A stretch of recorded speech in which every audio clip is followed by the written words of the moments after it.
और अब बात उपचुनाव के नतीजों की। आज 3 राज्यों की 3 विधानसभा सीटों पर हुए उपचुनाव के फैसले का दिन है। बड़ी खबर पटना के बांकीपुर से। बांकीपुर में प्रशांत किशोर ने अपने पहले ही इलेक्शन में बड़ा उलटफेर कर दिया है। प्रशांत किशोर बीजेपी के गढ़ में लगातार बढ़त बनाए हुए हैं और अब उनकी लीड 6011 की हो गई है।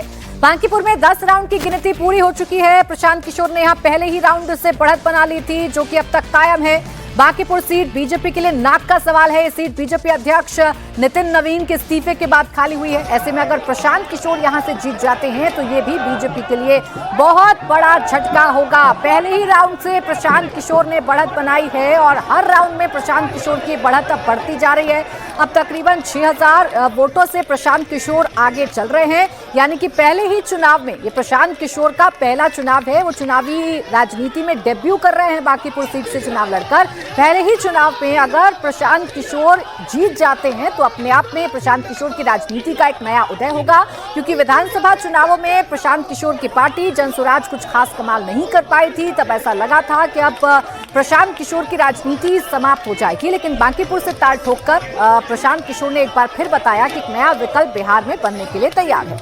पटना में जनसुराज पार्टी का जश्न भी शुरू हो गया है। प्रशांत किशोर के समर्थकों का जश्न मनना शुरू हो चुका है। बांकीपुर में प्रशांत किशोर को लगातार बढ़त मिल रही है, जिसके बाद अब जनसुराज के कार्यकर्ता खुशी मनाते हुए नजर आ रहे हैं, नाचते गाते झूमते हुए नजर आ रहे हैं। ये कार्यकर्ताओं के लिए भी उत्साह वाली बात है और ये कार्यकर्ताओं के लिहाज से भी मनोबल को बढ़ाने वाली बात है। विधानसभा चुनावों में जो पार्टी अपना खाता नहीं खोल पाई थी, अगर उपचुनाव में बांकीपुर सीट से प्रशांत किशोर चुनाव जीतते हैं तो कार्यकर्ताओं में भी मनोबल आएगा और एक बार फिर से नई तरीके से पार्टी बिहार में राजनीति करेगी।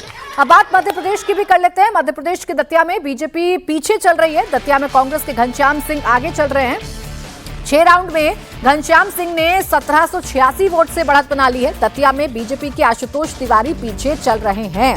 तो देखिए, दतिया के में आप नरोत्तम मिश्रा फैक्टर को इग्नोर नहीं कर सकते हैं। नरोत्तम मिश्रा इस सीट पर लगातार जीतते आ रहे थे, लेकिन 2023 में उनकी जीत का सिलसिला टूटा, वो हार गए। और ये सिलसिला ऐसे टूटा कि इस बार जब उपचुनाव इस सीट पर हो रहे हैं तो पार्टी ने नरोत्तम मिश्रा को चुनावी मैदान में नहीं उतारा, जिसकी वजह से वो काफी नाराज भी हुए थे। इस बीच दतिया से कांग्रेस उम्मीदवार का बड़ा बयान। नरोत्तम मिश्रा के कार्यकर्ताओं ने मदद की, ये घनश्याम सिंह कह रहे हैं, जो कि कांग्रेस के कैंडिडेट हैं। उन्होंने बढ़त बना रखी है। नरोत्तम के कार्यकर्ताओं ने उपचुनाव में मदद की है, चुपचाप मदद की है। नरोत्तम मिश्रा ने कोई सहयोग नहीं किया, लेकिन उनके जो समर्थक हैं उन्होंने सहयोग किया है, ये कहा है घनश्याम सिंह। नरोत्तम मिश्रा ने आपका सहयोग किया है? वो नहीं, उनने तो सहयोग नहीं किया, लेकिन हाँ, उनके कार्यकर्ता जो थे वो कई लोग नहीं माने और वो भाजपा से ज्यादा रुष्ट थे। उनने मेरी मदद की, चुपचाप की। नरोत्तम मिश्रा आपकी मदद की? नहीं, नरोत्तम नहीं, उनके कार्यकर्ताओं ने की। देखिए, बड़ी बात है जब कांग्रेस के कैंडिडेट ये कह रहे हैं कि नरोत्तम मिश्रा के जो कार्यकर्ता हैं, उनके जो समर्थक हैं, उन्होंने मदद की है, तो समझा जा सकता है सीट पर अंदरूनी खेल क्या हुआ है। अब बात गुजरात की कर लेते हैं, जहां मांजलपुर में 12 राउंड की गिनती पूरी हो चुकी है। मांजलपुर से बीजेपी को बंपर बढ़त मिल गई है। बीजेपी के सत्येंद्र भाई पटेल आगे हैं।